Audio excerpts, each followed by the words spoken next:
Welcome to RJ classes. और आज जो करने वाले हैं दैट इज द रेशियो। चलिए जरा सा रेशियो का आपके एक्सरसाइज का है 2 का 1 नंबर। रेशियो पता ही आपको प्रॉपरली, आप ये हो 2 का 1 number.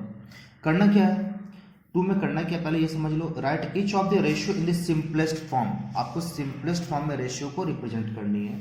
So first ratio that is क्या लिखा हुआ है 30:45। सिंपलेस्ट फॉर्म में रिप्रेजेंट करते हैं, जब तक कैंसिल हो सकता है तब तक कैंसिल करेंगे।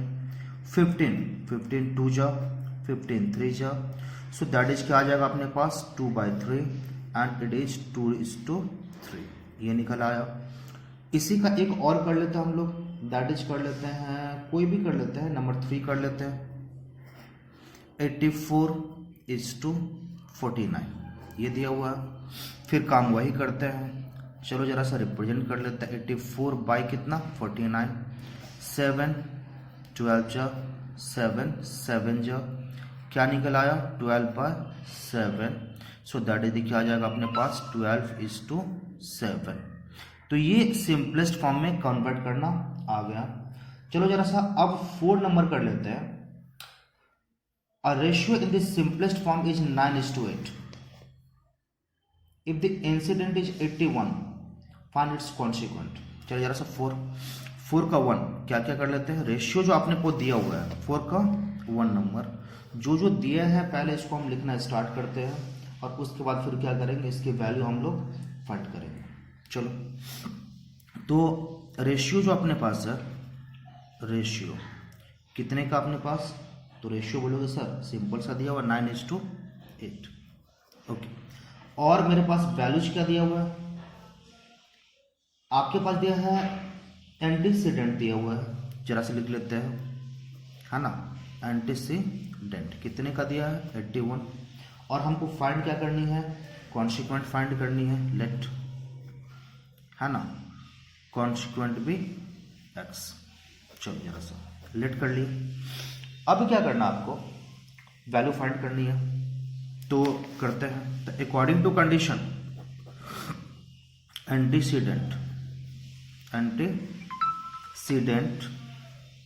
Is to consequence equals to, properly समझिएगा। अभी आपके पास एंटीसीडेंट इज टू कॉन्सिक्वेंट का जो आपके पास रेशियो दिया हुआ है ना, एंटीसीडेंट आपको दिया 81 और आपके पास रेशियो कितने का दिया है 9:8। अच्छा, अब एंटीसीडेंट और कॉन्सिक्वेंट का जो रेशियो आपके पास निकल के आया है, अच्छा एंटीसीडेंट पहले मैं बता दूं क्या होता है एंड कॉन्सिक्वेंट आपको बता दूं क्या होता है। आप सिंपली समझ लो कि आपके पास जो फर्स्ट टर्म है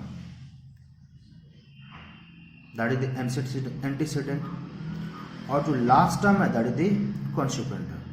तो आपके पास फर्स्ट टर्म जो है एंटीसीडेंट आपने लिख लिया, है ना, और इस टू आपके पास लास्ट टर्म जो है दैट इज क्या जाएगा कॉन्सिक्वेंट बोला आपने। तो और इसका रेशियो कितने का दिया था 9:8 का दिया था, और आप यहाँ भी क्लियर लिख देते हैं 9:8।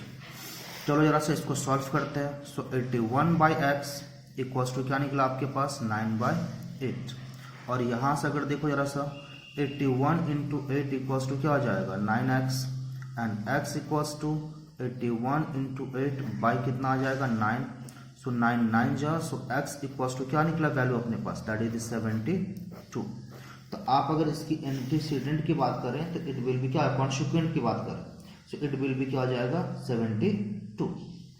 5 का ए नंबर आते हैं जरा सा, 5 का ए नंबर, 5 का ए क्या लिखा हुआ है, for the ratio 5:3 find the consequent if the antecedent is 30। Same thing 6 में आते हैं, right the ratio in their simplest form.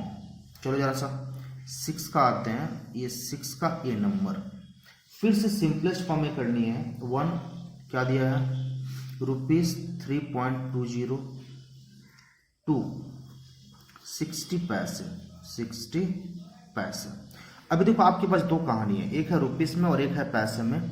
दोनों में से एक को कन्वर्ट करना होगा, या तो आप इसको पैसे में कन्वर्ट कर लो या इसको रुपीस में कन्वर्ट कर लो। तो इसको कर लेते हैं, ₹3.20 इक्वल्स टू 3.20 × 100 पैसे इक्वल्स टू क्या आ जाएगा आपके पास 320 पैसे, ये निकल आया। अब रेशियो फाइंड कर लो, तो रेशियो कितना आ जाएगा 3:20:60। अब इक्वल्स टू, चलो रेशियो फाइंड करते हैं, सिंपलेस्ट फॉर्म में फाइंड करनी है बाय 60, 0 एंड 0। अब 2 से बात कर लें, 2 आपके पास 16 जा, 2 3 जा, इक्वल्स टू क्या आ गया आपके पास 16/3, सो दैट इज क्या आ जाएगा 16:3, ये आपके पास निकल आया। अब नेक्स्ट आते हैं एक और 6 का, ये 1 आ गया। अब आते हैं सीधा 6 का 6 नंबर, 6 का 6 नंबर, और 6 नंबर पहले क्वेश्चन नोट करते हैं। 4 आवर क्या दिया है, 4 आवर टू 1 आवर 30 मिनट। 6 का 6 नंबर देखो, रेशियो फाइंड करनी किसकी 4 आवर टू 1 आवर 30 मिनट। चलो जरा सा, तो ये तो मेरे पास आवर में है और ये किस में है, आवर एंड मिनट दोनों में है, तो इसको हम जरा सा फाइंड कर लेते हैं। तो क्या लिखो 1 hour 30 minute equals to 1 whole 30/60, और हमने मिनट को किस में चेंज कर दिया, आवर में चेंज कर दिया, 31 जा 32 जा। सो अपने पास फाइनली क्या निकला 3/2 आवर। चलिए ठीक है, तो 3/2 आवर निकल गया।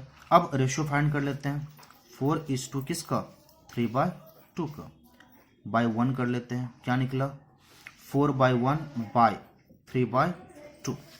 चलो जरा सा, तो सिंपली सॉल्व कर लेते हैं, 4 × 2 बाय क्या निकला अपने पास 3, सो दैट इज क्या निकला 8:3, ये अपना रेशियो निकल गया। तो ये अपने पास 6 का 6 नंबर हो गया। नेक्स्ट करते हैं क्या, कौन सा 8 का ए नंबर, 8 का ए क्या लिखा हुआ 8 के में देखो बहुत सिंपल सा, out of 50 students in a class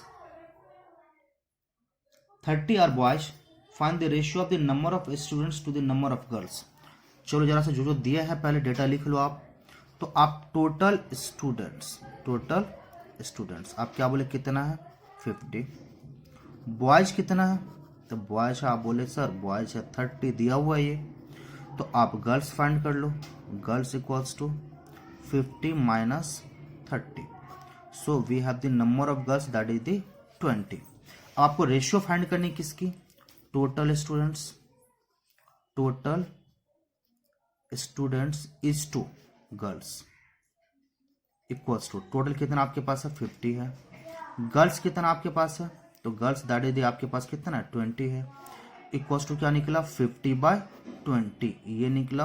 अब इसको कैंसिल कर लो, दैट इज क्या आ जाएगा आपके पास 5/2, और ये मेरा निकल आया कितना 5:2। तो ये रेशियो मेरा क्या हो गया निकल आया। सो 8 का ए जो है ये कंप्लीट हो गया। अब 8 का हम लोग बी कर लेते हैं, 8 के बी में देखो जरा सा। सो 8 का बी नंबर क्या लिखा हुआ है, 8 का B Kiran and Shabana together spend ₹280, दोनों मिलाकर जो टोटल एक्सपेंडिचर है लिख लो जरा सा, टोटल एक्सपेंडिचर दैट इज कितने का आपके पास 280 का है। फिर क्या बता रहा, इफ किरण स्पेंड्स ₹210, किरण का एक्सपेंडिचर कितने हैं, किरण एक्सपेंडिचर दैट इज क्या आ जाएगा ₹210 रुपीस यहाँ भी। तो किरण अगर 200 रुपये 210 रुपये खर्चा करती है, इसका मतलब बाकी के जो पैसे है कौन खर्चा करेगा, शबाना। तो लिखो शबानाज एक्सपेंडिचर है ना, तो एक्सपेंडिचर आपने लिख दिया 280 माइनस 210 इक्वल्स टू कितना निकला आपके पास 70, ये 70 निकला। और आपको रेशियो किसकी फाइंड करनी है, शबाना के संग फाइंड करनी किसकी, टोटल का। तो Shabana is to total equals to 70 is to कितना 280, दैट इज 70/280। आप डायरेक्ट भी कैंसिल कर सकते हो, कोई टेंशन नहीं है। 71 जा 74 जा दैट इज देखिए आ जाएगा 1/4 इक्वल्स टू 1:4। तो ये आपके पास जो है ये रेशियो निकल आया। और नेक्स्ट हम लोग दूसरे वीडियो में बाकी जो भी सम्स है उसको कंप्लीट करेंगे।